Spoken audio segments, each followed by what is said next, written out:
The secret of it is to center your imagination in the feeling of the wish fulfilled and remain therein.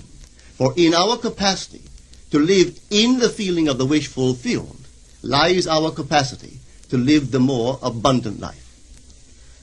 Most of us are afraid to imagine ourselves as important and noble individuals, secure in our contribution to the world, just because at the very moment that we start our assumption, reason and our senses deny the truth of our assumption. We seem to be in the grip of an unconscious urge which makes us cling desperately to the world of familiar things and resist all that threatens to tear us away from our familiar and seemingly safe moorings. But I appeal to you to try it. If you try it, you will discover this great wisdom of the ancients, for they told it to us in their own strange, wonderful, symbolical form. But unfortunately, you and I misinterpreted their stories and took it for history when they intended it as instruction to simply achieve our every objective. You see, imagination puts us inwardly in touch with a world of states. These states are existent. They are present now. But they are mere possibilities while we think of them. But they become overpoweringly real when we think from them and dwell in them.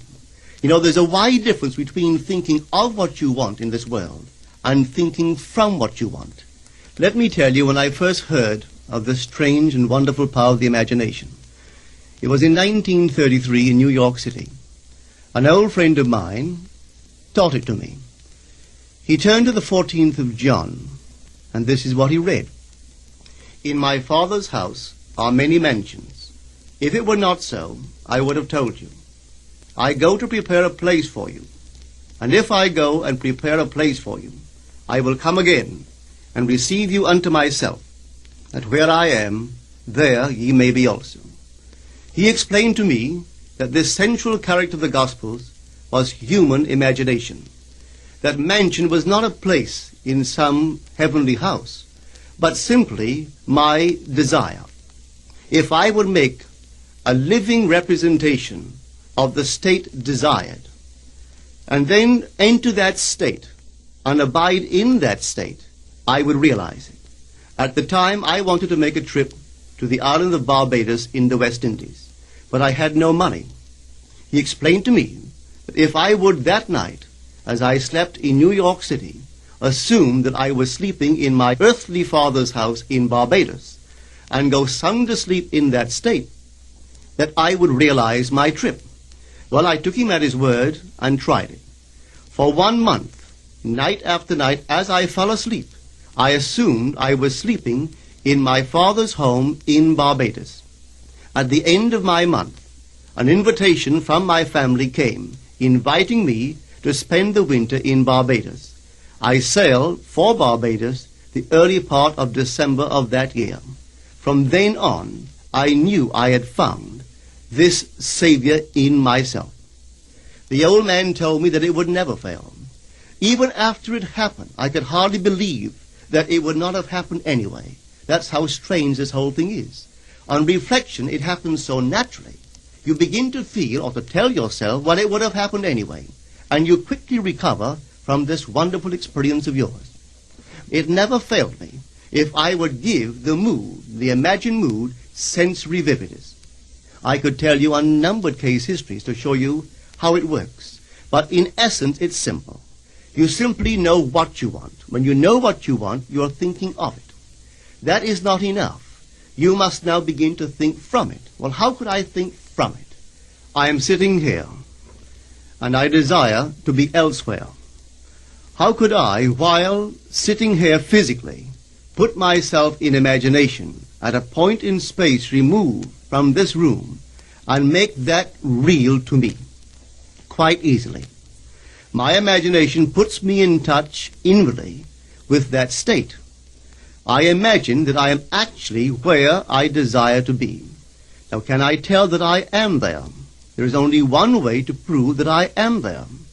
For what a man sees when he describes his world is as he describes it relative to himself.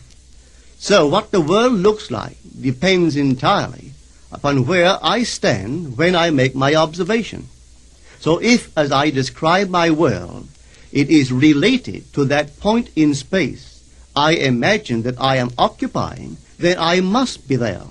I am not there physically, no, but I am there in my imagination, and my imagination is my real self. And where I go in imagination and make it real, there I shall go in the flesh also. When in that state I fall asleep, it is done. I have never seen it fail. So this is the simple technique on how to use your imagination to realize your every objective. Here is a very healthy and productive exercise for the imagination. Something that you should do daily.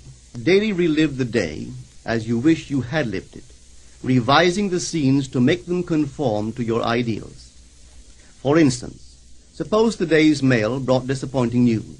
Revise the letter. Mentally rewrite it and make it conform to the news you wish you had received. Or suppose you didn't get the letter you wish you had received. Write yourself the letter and imagine that you received such a letter. Let me tell you a story that took place in New York not very long ago. In my audience sat this lady who had heard me numberless times. And I was telling the story of revision. That man, not knowing the power of imagination, he goes to sleep at the end of his day, tired and exhausted, accepting as final all the events of the day. And I was trying to show that man should, at that moment, before he sleeps, he should rewrite the entire day and make it conform to the day he wished he had experienced. Here is the way a lady wisely used this law of revision. It appears that 2 years ago, she was ordered out of her daughter-in-law's home. For 2 years there was no correspondence. She had sent her grandson at least 24 presents in that interval, but not one was ever acknowledged. Having heard the story of revision, this is what she did. As she retired at night, she mentally constructed 2 letters. One she imagined coming from her grandson, and the other from her daughter-in-law. In these letters they expressed deep affection for, and wondered why she had not called to see them. This she did for 7 consecutive nights, holding in her imaginary hand the letter she imagined she had received, and reading these letters over and over until it aroused within her the satisfaction of having heard. Then she slept. On the 8th day, she received a letter from her daughter-in-law. On the inside there were 2 letters, one from her grandson and one from the daughter-in-law. They practically duplicated the imaginary letters that this grandmother had written to herself 8 days before. This art of revision can be used in any department of your life. Take the matter of health. Suppose you were ill. Bring before your mind's eye the image of a friend. Put upon that face an expression which implies that he or she sees in you that which you want the whole world to see. Just imagine he is saying to you that he has never seen you look better, and you reply, I have never felt better. Suppose your foot was injured. Then do this. Construct mentally a drama which implies that you are walking, that you're doing all the things that you would do if the foot was normal, and do it over and over and over until it takes on the tones of reality. Whenever you do in your imagination that which you would like to do in the outer world, that you will do in the outer world.